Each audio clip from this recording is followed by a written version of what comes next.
T T V میں ایک بار پھر مجاہد ویلی آپ کو خوش آمدید کرتا ہے۔ بلوچستان کی سنگین صورتحال کا آپ کو علم ہے۔ سردار اختر مینگل بہرحال ایک مین اسٹریم پالیٹکس کے آدمی ہیں، اور انہوں نے ایک اچھا قدم ہی اٹھایا کہ وہ لوگ جو جنہیں علیحدگی کی جانب دھکیلا جا رہا تھا یا دہشت گردی کی جانب، ان سے یکجہتی کا مظاہرہ کرتے ہوئے انہوں نے وٹ سے 11 دن پہلے اپنا مارچ شروع کیا ہے، اور بڑا پرامن مارچ ہے، لیکن اسے 30 کلومیٹر دور روک دیا گیا ہے کہ کوئٹہ میں داخل نہ ہو۔ ان کے گرفتاری کے وارنٹ بلوچستان گورنمنٹ نکال چکی ہے۔ ہماری بیورو چیف بشرا قمر خود کوئٹہ سے 30 کلومیٹر فاصلہ طے کر کے وہاں پہنچی جہاں پہ کنٹینر لگا تھا، لیکن کنٹینروں سے فاصلہ پھلانگتی ہوئی وہ کس طریقے سے اختر مینگل کے پاس پہنچی ہیں۔ ذاتی طور پر مجھے ان کی ہمت کی، جرأت کی داد دینا چاہیے۔ تو آئیے بشرا قمر کے ساتھ ذرا سردار اختر مینگل کا یہ انٹرویو، یہ گفتگو دیکھیں۔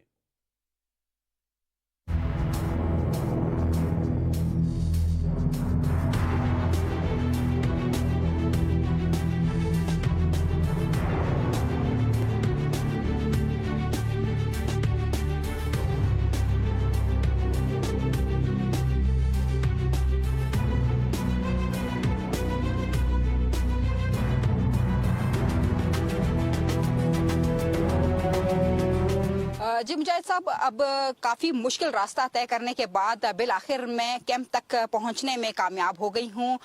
میں نے راستے میں سارے آپ کو بتایا کہ کس طرح سے وہ مشکل راستے اور گزرگاہیں ہیں جہاں سے میں گزری ہوں، اور اب جو ہے اس وقت بی این پی کا جو ایک یہاں پر کیمپ موجود ہے اس میں بیٹھی ہوں۔ ہمارے ساتھ بی این پی کے سربراہ سردار اختر مینگل صاحب بھی موجود ہیں، ان سے جان لیتے ہیں۔ سر، دھرنا آپ کا جو ہے اب 11ویں روز میں داخل ہو چکا ہے۔ کچھ 3 ایم پیوں کے تحت گرفتاریوں کا معاملہ بھی چل رہا تھا۔ اگر یہاں پر وہ گرفتاری کرنے آ جاتے ہیں تو کیا آپ گرفتاری دیں گے یا پھر کوئی مذمت جو ہے وہ کی جائے گی آپ کی جانب سے؟ مہربانی میڈم، راستے تو آپ نے خود بھی دیکھے ہوں گے کہ کن مشکلات کے بعد آپ یہاں تک پہنچی ہیں، اور اس میں کوئی شک نہیں کہ آج 11واں دن ہے۔ حکومت کی دلچسپی یا اس کی سیریسنس کا اندازہ تو آپ نے خود ہی لگا دیا ہوگا ٹنل پہ اور وہاں پہ جو خندقیں کھودی ہوئی ہیں۔ جہاں تک ایم پی او کا تعلق ہے کہ ایم پی او کے تحت ہمیں گرفتار کرنا چاہتے ہیں، ہم نے تو مشرف کے دور میں بھی گرفتاری سے انکار نہیں کیا تھا۔ ابھی تو ایم پی او کے تحت وہ 365 کے دفعات پہ بھی ہمیں گرفتار کیا گیا تھا۔ پورے بلوچستان سے جو نا 700 کے قریب ہمارے کارکنان کو، لیڈرشپ کو بھی گرفتار کیا گیا تھا۔ لیکن کیا ہماری گرفتاری اس مسئلے کا حل ہے؟ اگر وہ سمجھتے ہیں اس مسئلے کا حل گرفتاری ہے تو صرف ایک میں نہیں، تمام یہاں پہ لوگ جو ہے گرفتاری پیش کرنے کے لیے تیار ہیں۔ لیکن بعد کے حالات کیا ہوتے ہیں، اس کی ذمہ دار پھر پہلے بھی حکومت رہی ہے، اب بھی حکومت ہی رہے گی۔ اور جو مطالبہ ہم کر رہے ہیں کہ جی ان بچیوں کو آپ رہا کریں، وہ سمجھتے ہیں کہ ان کو رہا کرنے کے بجائے ہمیں گرفتار کیا جائے گا۔ ان کی گرفتاری پہ اتنا رد عمل آیا ہے تو باقی لوگوں کے، چاہے میں ہوں، ہمارے پارٹی کے لوگ ہوں، یا اس دھرنے میں جو قبائلی یا سیاسی لوگ شامل ہیں، ان کو گرفتار کرنے سے وہ سمجھتے ہیں یہ مسئلہ حل ہوگا، تو یہ ان کی میرے خیال میں ان کی بیوقوفی کی انتہا ہوگی۔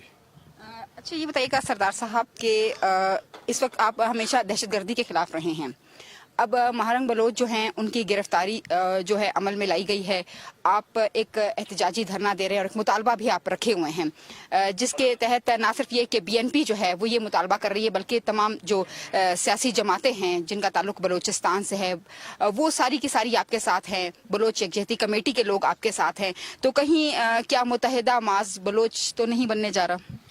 دیکھیں، ایشو ایک ایسا ہے، یہ گرفتاریاں تو یہاں پہ ہمیشہ ہوئی جی، جب سے پاکستان میں وجود میں آیا 1948 سے لے کر خان کلات کی گرفتاریاں، پھر ایوبی دور میں جو بلوچ رہنما تھے، نواب بگٹی صاحب، سردار عطا اللہ مینگل، میر غوث پشمی سنجو، نواب مری صاحب، میر گل خان نصیر صاحب، اور باقی جو ان کے اس زمانے میں جو ہمارے رہنما تھے۔ پھر بھٹو کا دور آتا ہے، اس میں بھی گرفتاریاں ہوئیں، اور گرفتاریوں جیل ہم سمجھتے ہیں، بلوچستان کے سیاستدان جو حقیقی اپنے آپ کو سیاستدان سمجھتے ہیں، وہ سمجھتے ہیں ان کی سیاست جو ہے بغیر جیل کے جو ہے نامکمل ہے۔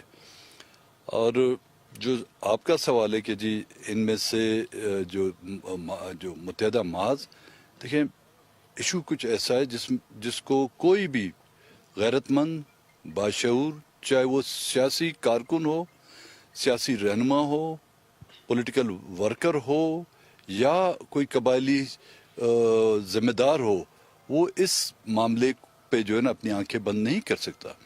اگر کل کوئی ایسا محاذ بنتا بھی ہے تو میرے خیال میں یہ کریڈٹ پھر اب سرکار کو جائے گا. آج ہزاروں کی تعداد میں سڑکوں پر یا اس دھرنے میں لوگ جو جمع ہو رہے ہیں، یہ ریاستی اداروں اور حکومت کی ان غلط فیصلے اور ان زیادتیوں کی بدولت ہو رہا ہے. اس کا بھی کریڈٹ میں انہی کو دینا چاہوں گا. اچھا سر، آپ ایک سیاسی قداور شخصیت ہیں اور اسلام آباد میں اس وقت آپ دیکھ رہے ہیں کہ کئی بڑی سیاسی پارٹیاں موجود ہیں جو اس وقت حکومت بھی بنائے ہوئے ہیں.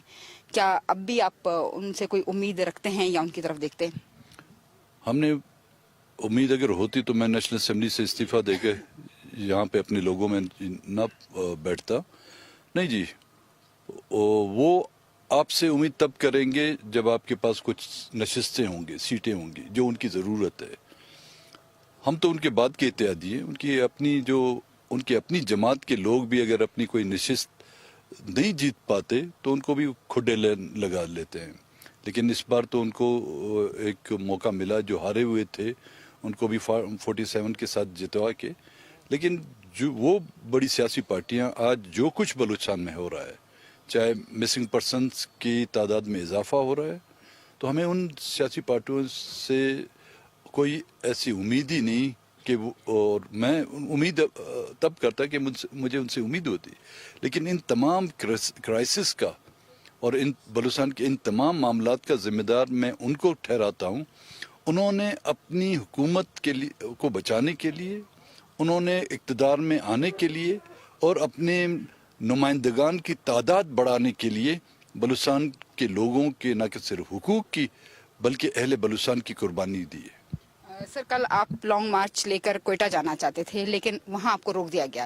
اب آپ دھرنے پر بیٹھے ہیں اور 11واں روز ہے، آگے کا کیا لائی عمل جو ہے وہ اختیار کیا جائے گا؟ ابھی تک تو جی ہماری تو یہی کوشش ہوگی کہ حکومت راستے کھولے، کیونکہ زوراور ہے، طاقتور ہے، اور آپ لوگوں کا انڈیویجول کا آنا یہاں پر بڑا مشکل ہے. ہم جو جائیں گے ہزاروں کی تعداد میں، گاڑیاں بھی ہوں گی، لوگوں کے پاس بڑی بڑی گاڑیاں ہیں، بائکس ہیں، تو ان کا جانا تو بہت مشکل ہے حکومت کو. اور یہ حکومت نہیں دیکھ رہی کہ جی ہمارے دھرنے سے یہاں پہ خطرات کیا ہیں. جو ایک اٹیمپٹ ہو چکا ہے ہم پہ، اگر آئندہ خدا نہ خواستہ کوئی ہو جاتا ہے، نہ پچھلے اٹیمپٹ کو حکومت اپنے آپ کو بری ذمہ قرار دے سکتی ہے، نہ آنے والے دن میں کوئی خدا نہ خواستہ کوئی ایسا واقعہ حادثہ ہو جاتا ہے تو ہم سمجھتے ہیں اس میں بھی حکومت اس کی ذمہ دار ہے.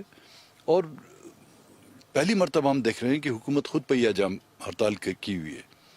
ایسے پولیٹیکل پارٹیاں کرتی ہیں، کچھ گروپس کرتے ہیں، کچھ انڈیویجول کرتے ہیں، کہیں زمیندار جو ہے اپنے مطالبات کے لیے. اب یہ حکومت سے کوئی پوچھے کہ بھئی آپ کے مطالبات کیا ہیں جس پر آپ نے پہیہ جام ہڑتال کی ہے، وہ صرف ہمیں روکنے کے لیے. جیسے ہی وہ راستہ کھولیں گے، ہم یہاں پر بیٹھے ہوئے 11 دن تو ہمیں ہو چکے ہیں، مزید جتنے دن سرکار نے رستے بند رکھے ہم یہیں پہ اپنا دھرنا دیتے رہیں گے.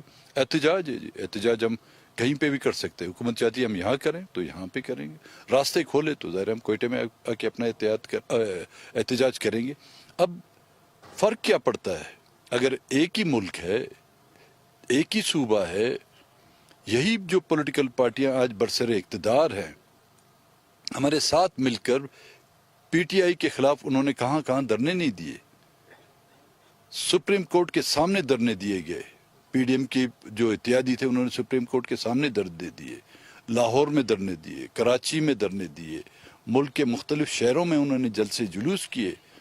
جب ان کو اس وقت وہ دھرنے، اس دوران تو مجھے تو نہیں لگتا کوئی قانون سازی ہوئی ہے کہ دھرنوں پر پابندی ہو، لیکن یہاں پہ دھرنے کی اجازت ہے اس ضلع میں، لیکن کوئٹہ میں ہمیں کیوں نہیں اجازت؟